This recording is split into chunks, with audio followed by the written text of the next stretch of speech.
খুব কম উপকরণের একটা চিকেনের রেসিপি নিয়ে আজ তোমাদের কাছে এলাম।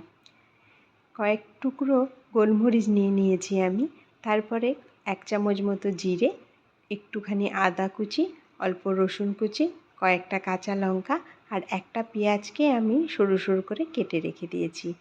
এবার আমি প্রথমে জিরেগুলো, তারপরে তার সাথে গোলমরিচগুলো দিয়ে একটু শুকনো খোলাতে সেটাকে ভেজে নেব। এগুলোকে ভেজে নিয়ে তারপরে আমি সেগুলোকে গুঁড়োও করে নেব। আর এই কড়াইয়ের মধ্যেই আমি এবার দিয়ে দিলাম 1 চামচ মতো ঘি, 1 চামচ আর একটুখানি দিয়েছিলাম আমি ঘি, আর 1 চামচ সাদা তেল। আজকের রান্নাটা আমি এই ঘি আর সাদা তেল মিশিয়েই করব। কড়াইয়ের মধ্যে ঘি আর সাদা তেলকে ভালো করে মিশিয়ে নিয়ে তাতে কেটে রাখা পেঁয়াজ কুচিগুলো আমি দিয়ে দিলাম, এবার একটু ফ্রাই করব বলে।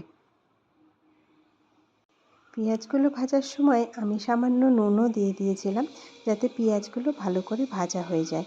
পেঁয়াজগুলো ভাজা যতক্ষণে হচ্ছে ততক্ষণে আমি শিলনোড়াতে নিয়ে নিয়েছিলাম আদা, রসুন আর কাঁচা লঙ্কা। এই রান্নাটার জন্য আমি আদা, রসুন আর কাঁচা লঙ্কাকে পেস্ট করব না, একটু থেতো করে নেব। থেতো করে নেওয়াতে এই রান্নাটার আলাদাই একটা স্বাদ হয়। পেঁয়াজটা যখন ভাজা হয়ে গেছে তাতে আমি একটুখানি জল দিয়ে চাপা দিয়ে দিয়েছিলাম পেঁয়াজগুলোকে নরম হয়ে যাবে বলে। নরম করেই আমি আজকে রান্নাটা করব। দেখো পেঁয়াজগুলো ভালোই নরম হয়ে গেছে। এর মধ্যে আদা, রসুন আর কাঁচা লঙ্কা যেটা থেতো করে রেখেছিলাম সেটা আমি দিয়ে দিলাম। এবার এটাকে একটু ভালো করে নেড়ে নেব আর দেব এরপরে আমাদের চিকেনের যেই পিসগুলো আমি রেখেছি সেগুলো। একটুখানি হলুদ দিয়ে দিয়েছিলাম আমি রঙের জন্য, হলুদ গুঁড়ো দিয়ে দিয়েছি। আর এতক্ষণে কিন্তু আমি জিরে আর গোলমরিচটাও যেটা রেখেছিলাম সেটাকেও আমি গুঁড়ো করে রেখে দিয়েছি। এবার চিকেনগুলো এই মশলাটার সাথে আদা, রসুন, পেঁয়াজ, হলুদ গুঁড়ো সেটার সাথে ভালো করে মাখিয়ে নিচ্ছি।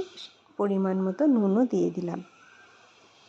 এবার পরিমাণ মতো নুন দিয়ে একটু নেড়ে নিয়ে আমি যেই গুঁড়োটা করে রেখেছিলাম গোলমরিচ আর জিরের, সেই গুঁড়োটা তাতে দিয়ে চাপা দিয়ে দিলাম। চাপা দিয়ে খানিকক্ষণ কষানোর পরে আমি সামান্য জল দিলাম একটু সেদ্ধ করে নেব বলে চিকেনটাকে।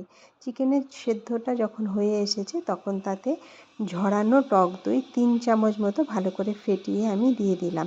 অন্য আর একটা কড়াইয়ে সামান্য ঘি গরম করে তাতে ক্যাপসিকাম, পেঁয়াজ আর টমেটোকে, যেগুলো আমি বড় বড় করে টুকরো করে কেটে রেখেছিলাম, সেগুলোকে হালকা ফ্রাই করে এই চিকেনটার সাথে অ্যাড করে দিলাম।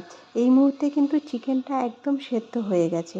তারপরে সেটাকে হালকা করে একটু চাপা দিয়ে দিলাম, যাতে চিকেনের গন্ধটা এই টমেটো, পেঁয়াজ আর ক্যাপসিকামের মধ্যে এসে পড়ে আর পেঁয়াজ ক্যাপসিকামের গন্ধটা চিকেনের মধ্যে আসে। তারপরে ঘিটা ওপরে ভেসে ওঠা অবধি অপেক্ষা করেছি, তারপরে নামিয়ে রুটির সাথে পরিবেশন করেছিলাম।